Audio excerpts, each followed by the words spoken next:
Bonjour à vous tous. Cette fois-ci, je vais vous parler des prières sont-elles contradictoires? Alors, ma philosophie est simple. L'année dernière, j'ai fait mes souhaits à Notre-Dame de Lourdes. J'ai demandé certaines choses, elles ne sont toujours pas arrivées. J'ai lâché prise. Quand vous faites des souhaits ou des prières jaculatoires, il faut, dans un premier temps, et c'est ma certitude, on va dire, ne pas vous mentir à vous-même. Si vous avez demandé quelque chose et que cela n'arrive pas, ou que vous avez l'inverse de ce que vous avez souhaité, c'est la réalité des choses. Et je peux entendre sur des capsules audiovisuelles dans les milieux spiritualistes que on vous dit que c'est pas votre chemin, que vous devez faire une expérience, que vous devez accepter telle chose. Personnellement, je pense qu'il faut que vous fonctionnez avec le cœur. Donc, il faut vraiment qu'au niveau de votre cœur, vous ayez la certitude que cela soit ainsi, mais il ne faut pas vous mentir à vous-même. Et puis, il faut faire aussi preuve de discernement sur des contextes qui peuvent, de mon point de vue, être relativement malveillants. Je vais prendre un exemple. Quand vous faites, par exemple, des sorties hors de corps, pour ceux qui ont l'habitude d'en faire, vous remarquerez que vous avez divers mondes multidimensionnels et que dans certains cas, vous avez affaire à des entités qu'on appelle des amérantes et qui sont joueuses, voire malveillantes. Donc il faut déjà avoir la certitude que vous avez fait une sortie de corps qu'on appelle un rêve lucide, mais il faut aussi vous dire pourquoi vous avez eu par exemple, ces interactions.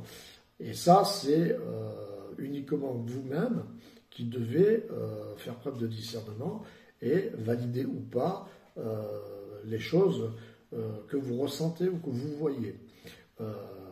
Parce que on a des guides spirituels, moi j'en suis profondément convaincu, mais n'oubliez pas qu'ils ont aussi des humeurs et des philosophies. Et s'il n'est pas en phase avec vos choix de vie, ou que tout simplement il ne vous apprécie pas, ou qu'il n'apprécie pas tout simplement votre façon de faire, il pourra aussi, à mon avis, adopter des attitudes qui peuvent être contradictoires par rapport à ce que vous souhaitez. Mais ça, il faut être sûr.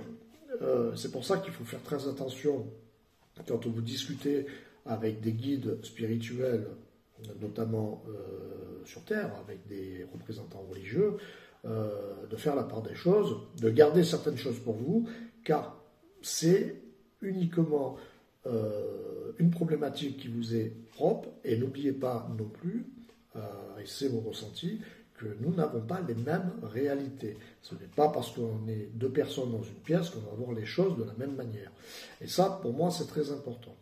Donc, quand vous avez des contextes qui deviennent malveillants, ou que c'est toute votre vie qui est comme ça, et je prends mon exemple personnel, hein, moi j'ai une vie que je qualifie de difficile, j'ai grosso modo 1% de bonheur, beaucoup de rencontres malveillantes, de contextes malveillants, j'ai entre guillemets lâché prise. Ça ne veut pas dire que je n'espère pas obtenir ce que je souhaite, mais je n'exclus pas cette réalité.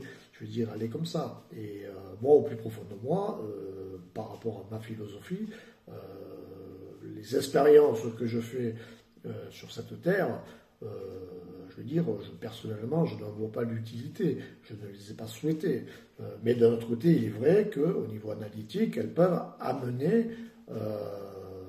des choses pour peaufiner vos philosophies, pour comprendre certaines attitudes, certains contextes, et voir un peu comment fonctionne ce monde, en étant relativement réaliste et honnête envers vous-même, et ça c'est très important.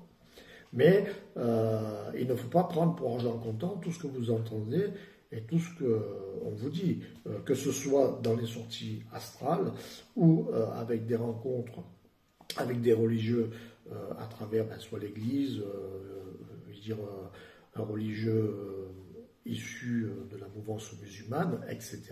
C'est toujours vous et vous seul qui devez faire preuve de discernement et quelque part vous battre avec vos propres philosophies.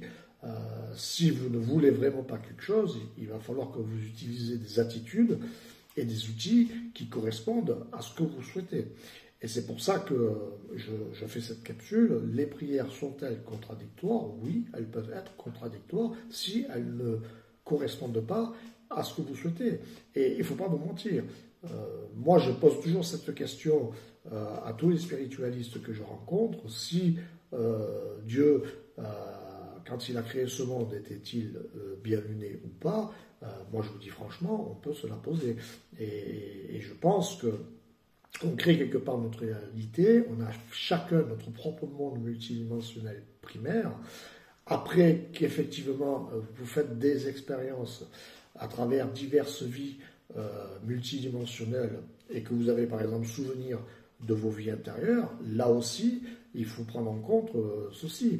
Je veux dire, quand vous faites des régressions dans des vies intérieures et que vous voyez que vous avez affaire à des contextes qui étaient aussi malveillants, vous avez la sensation que vous avez eu des vies difficiles, il y a certainement une raison, mais il faut que vous soyez sûr de ça. C'est pour ça qu'il faut toujours lâcher prise, et ce qui est très intéressant à faire, de mon point de vue, c'est, si vous avez la possibilité de le faire, c'est tout couper à un moment donné, dans certaines périodes de votre vie, communication, musique, etc. Vous mettre dans un état méditatif, dans la nature si c'est possible, et d'essayer un peu de, entre guillemets, de faire ce nettoyage énergétique et de repositionner vos phases analytiques entre ce que vous avez vu, ce que vous avez perçu, ce que vous avez entendu et ce que vous souhaitez. Et faire ce fameux bilan, une sorte de recette spirituelle pour justement par la suite repartir du bon pied et d'accepter ce qui des fois n'est pas acceptable. Je veux dire, quand une vie elle est difficile et qu'elle est vraiment contraignante, c'est la réalité. Et c'est ça aussi qui est le plus compliqué à gérer, qu'on amène le stress, la frustration, etc.